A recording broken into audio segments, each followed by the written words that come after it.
നമസ്കാരം. ബി.ജെ.പി ഓരോ തന്ത്രങ്ങളും രൂപീകരിക്കുകയാണ്. ഓരോ മാറ്റങ്ങളും ബി.ജെ.പി പരീക്ഷിക്കുകയാണ്. ഓരോ സംസ്ഥാനത്തും വേറിട്ട തിരഞ്ഞെടുപ്പ് പ്രചാരണവും തന്ത്രങ്ങളുമായി ബി.ജെ.പി ചുവടുവെച്ചുകൊണ്ടിരിക്കുകയാണ്. എതിരാളികൾ പോലും ആശ്ചര്യപ്പെടുത്തുന്ന വ്യത്യസ്തമായ തന്ത്രങ്ങളാണ് മോദിയും അമിത്ഷായും രാജ്നാഥ് സിംഗും ജെ.പി നഡ്ഡയും കൂടെ ചേർന്ന് പയറ്റുന്നത്.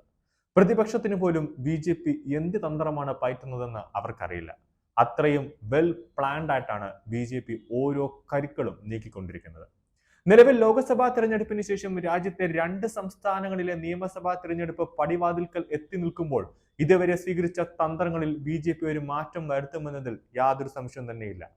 പണ്ടത്തെ പോലെ, അതായത് 2014 പോലെ തന്നെ നരേന്ദ്രമോദി എന്ന വൻമരത്തിന്റെ ബ്രാൻഡ് ഉയർത്തി 2 പൊതു തെരഞ്ഞെടുപ്പുകളിൽ അനായാസം വിജയിച്ച് ബി.ജെ.പിക്ക് 2024 വോട്ടുകൾ വാങ്ങിക്കൂട്ടാൻ സാധിക്കുമെന്നത് വ്യക്തമാണ്.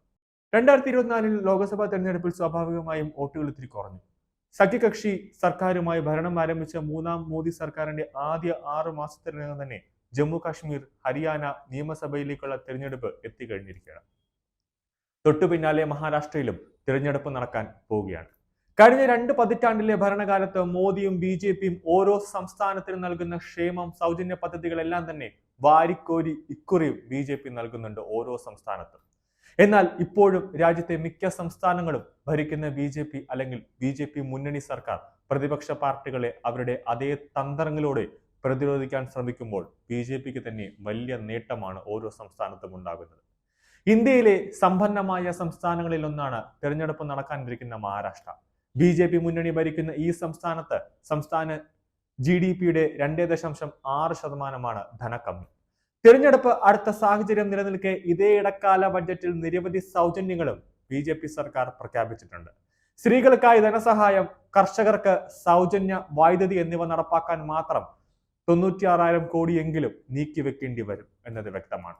സംസ്ഥാന GDP-യുടെ 2.2% ഈ നിരക്കെന്നാണ് വിലയിരുത്തൽ. തിരഞ്ഞെടുപ്പ് പ്രഖ്യാപിക്കപ്പെട്ട ഹരിയാനയിലും സ്ഥിതി വ്യത്യസ്തമല്ല. തിരഞ്ഞെടുപ്പ് വാഗ്ദാനമായി നിരവധി സൗജന്യങ്ങളാണ് ഇതിനോടൊപ്പം തന്നെ ബി.ജെ.പിയുടെ പ്രകടന പത്രികയിൽ കാണാൻ സാധിക്കുന്നത്. ആയിരക്കണക്കിന് കർഷകർക്കുള്ള ജല കുടിശ്ശിക ഇതിനോടകം സർക്കാർ എഴുതി തള്ളിക്കഴിഞ്ഞു. പാവപ്പെട്ട കുടുംബങ്ങൾക്ക് ലഭിക്കുന്ന പാചകവാതത്തിന് വില വെട്ടിക്കുറച്ചു. തൊഴിൽ രഹിതരായ യുവാക്കൾക്ക് ധനസഹായം എന്നിവയും നടപ്പാക്കി കഴിഞ്ഞു. പൊതു തെരഞ്ഞെടുപ്പിൽ ബി.ജെ.പി ജനകീയ വിഷയങ്ങളെ അഭിസംബോധന ചെയ്യാൻ ബി.ജെ.പി ഈ പ്രഖ്യാപനങ്ങളിലൂടെ ശ്രമിക്കുന്നുണ്ട്. വിലക്കയറ്റം, തൊഴിലില്ലായ്മ, ഗ്രാമങ്ങളിലെ ജീവിത ദുരന്തം എന്നിവ പൊതു തെരഞ്ഞെടുപ്പിനെ നേരിട്ട് സ്വാധീനിക്കുകയും നിയമസഭാ തെരഞ്ഞെടുപ്പ് കാലത്തും മാറ്റമില്ല എന്നുള്ള സ്വരമാണ് ഇതിലും ചൂണ്ടിക്കാണിക്കുന്നത്. സൗജന്യ വൈദ്യുതിയും സ്ത്രീകൾക്ക് പ്രതിമാസ അലവൻസുകളും പ്രഖ്യാപിച്ചു കഴിഞ്ഞു.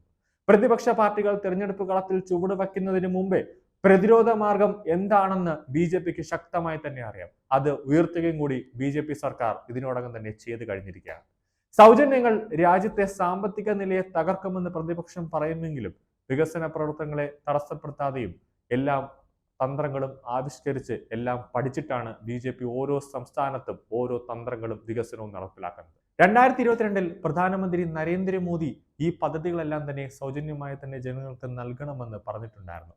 സാമ്പത്തിക നിലയെ തകർക്കുകയും വികസന പ്രവർത്തനങ്ങളെ തടസ്സപ്പെടുത്തുകയും ചെയ്യുമെന്ന് അന്ന് പ്രതിപക്ഷം പറഞ്ഞെങ്കിലും ഓരോ സംസ്ഥാനത്ത് ഓരോ പദ്ധതികൾ നടപ്പിലാക്കിയപ്പോൾ പ്രതിപക്ഷം തന്നെ കൈയടിച്ചതാണ്. 3ാം മോദി സർക്കാർ അധികാരമേറ്റതിനു ശേഷം നടക്കുന്ന നിയമസഭാ തെരഞ്ഞെടുപ്പുണ്ട്. ജമ്മു കാശ്മീർ, ഹരിയാന ഉൾപ്പെടെയുള്ളതിൽ ജമ്മു കാശ്മീരാണ് എല്ലാ ജനങ്ങളും ശ്രദ്ധയോടെ കാത്തിരിക്കുന്നത്. കാരണം അവിടെ ആർട്ടിക്കിൾ 370 റദ്ദാക്കിയതിനു ശേഷമുള്ള നടക്കുന്ന തെരഞ്ഞെടുപ്പിൽ ബി.ജെ.പി തന്നെ വലിയ രീതിയിലൊരു പ്രകടന പത്രികയിൽ വികസനത്തിന്റെ പെരുമഴ ജമ്മു കാശ്മീരിലും ഹരിയാനയിലും ഇനി വരുന്ന മഹാരാഷ്ട്രയിലും അടക്കമുണ്ടാകുമെന്നതിൽ യാതൊരു സംശയമില്ല.